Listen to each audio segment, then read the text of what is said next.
Guys, I want us to move on to the last section of our discussion today, and that's politics, and it's something that the entire country has been talking about, medical parole, because of course our former police commissioner Jackie Celebi has recently died after being released on medical parole from prison. And prime evil, Eugene de Kock, has been released on medical parole too. He was serving, I think he served 20 of his 212 years. But Chris Haney's killer, Clive Darby Lewis, it doesn't seem like he's getting out of prison anytime soon. So Natalie, let's kick it off with your thoughts. Well, I knew that de Kock had his parole was granted. I didn't know it was on medical grounds. Personally, I don't want to pass judgment on somebody, so I'm just gonna, because that would be wrong. I'm not there to sentence anyone to death. But I know that de Kock, what he did was that he went to the families of his victims and asked for pardon. He's also disclosed all the crime that he was involved in and committed, and the state saw fit to grant him this parole.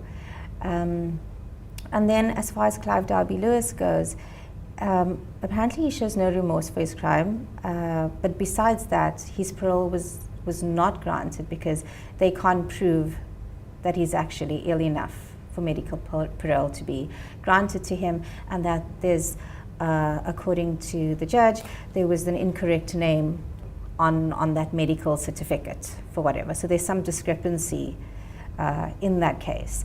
Very, very difficult thing. And comparing it to Jackie Celebi is different. I mean, sin is not equal, and the punishment has to suit the crime that you've done. You can't compare fraud with you went out and assassinated somebody. Personal thoughts, I won't put into that. But what I saw was with Eugene, he killed so many people, but yet he was granted parole, whereas Clive only, killed one person. So should he not be the one getting the parole? But then there was the whole thing about remorse and how he was like, apparently he was like, no, do not take responsibility or whatever the case was.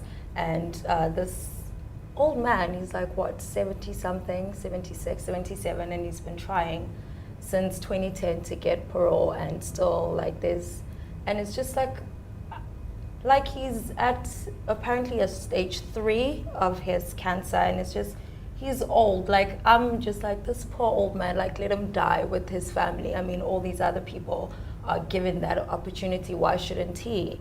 And then I'm told, no, you don't understand the struggle and all of that. But then sometimes it's not even, I'm not going to say it's not about the struggle and it's more about the people, but if you can see that this man is ill, then...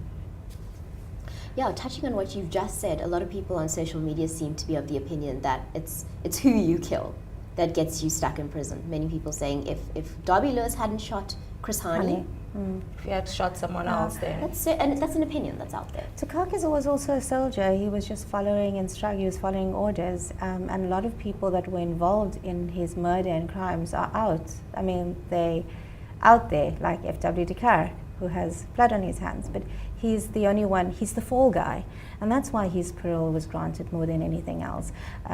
People chose him as the fall guy, and so that's why he has a greater chance of his parole being granted. Right. It's so interesting that you say that, and we're getting very controversial now. But you mentioned F.W. de Klerk having blood on his hands, having been leader of the National Party. But here we have on the front page of the Cape Times, Cathrado backs de Klerk Boulevard. In a way, though, Natalie, you understand why so many South Africans were adamant that we shouldn't have an F.W. de Klerk road in South Africa. I'm part of that. I have complete objection to a road being named after him. I don't feel that we need to honor him by naming a road in Cape Town after the last president of apartheid. I'm disappointed that this went ahead. I also believe that as a man, an older man, I think most people, humans, when they get to the sunset of their life, they like to, make things right and change things. I think he should have graciously declined it, said thank you, but hey, I don't want to go through with this. Yeah, I don't understand why the city of Cape Town is going ahead with this at all. Yeah.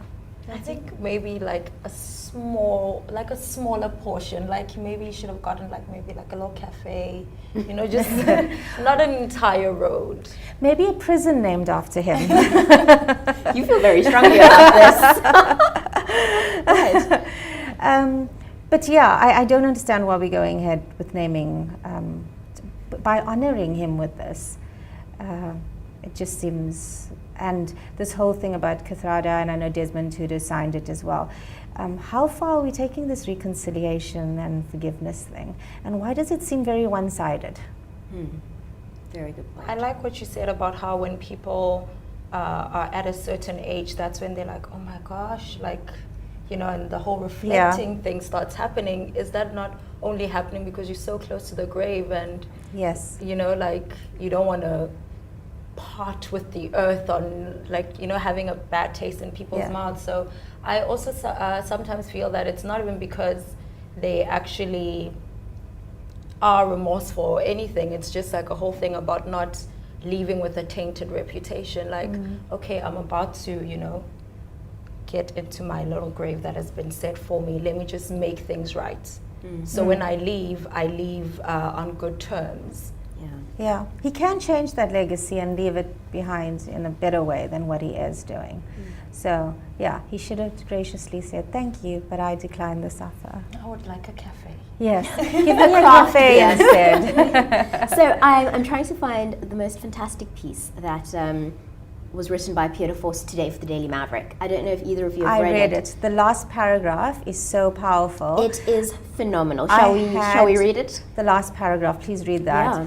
I had all the feels after reading that. Oh my goodness, me too. So he starts off, just to put this last paragraph in some context, describing a novel set in Chile, where this really good man is attending very sort of swanky parties, and he's a book critic, and he realizes that there are people from the revolution being tortured in the basement, but instead of doing anything, he chooses just to leave the party. And he likens this to apartheid South Africa. What he says, the title is, De Kock, the blood is not on his hands alone. If apartheid assassin Eugene de Kock did not exist, why South Africans would have had to invent him to absolve us of our complicity in and or benefiting from the system of apartheid, which de Kock brutally defended on our behalf. De Force says that his release from prison leaves De Force with mixed emotions. Natalie, would you read that last paragraph for us? Yes. Here we are. Hey. Metaphorically speaking, and without being asked, white South Africans have to go down to the basement of that house where we attended the glittering literary parties. We have to open the door to that room where people were tortured in our name. We have to see the blood on the floor and smell the stench of other people's fear, and nod our heads for all to see and say, yes, this was done in my name. Phenomenal. Yeah, I also found that very powerful. Yeah, I mean, look, this is a discussion in and of itself, but I did a very stupid thing and got into a Facebook fight. No, you don't do that. I Rule know, number one. I know. With white privilege denialists. And I think that Peter Force just sums it up here, that you know, South Africans who benefited from apartheid benefited from it and still do. You still do that. Yeah, you still do benefit. And a lot of people say, look, it's been 20 years. I didn't benefit. I've worked very hard for what I've had. And I always ask, like, if your grandparents were born in a shack, would you still be where you are right now? Would you still have had the same opportunities and choices? And then I just get looked at with a blank, oh, get over it, it's been 20 years. Well, I get shouted at, so yeah. A blank look is maybe a bit... I also get unfriended a lot recently. I wonder why, Natalie. Thank you both so much for joining us today. This has been so great. Before we go, won't you tell our viewers where they can find you online? Matty, we'll start with you. Oh, gosh. Well, I don't have Twitter. But I guess you can read my articles on Woman 24. Okay, so you can find me on Twitter at NattyGov and listen to me rant about everything. Hopefully, yeah, you won't kill me. Rant back. That's what we like, right? Somebody Yeah. to argue with you. Thank you both so much for joining us today. Thanks for having us, for having Shirisha. us.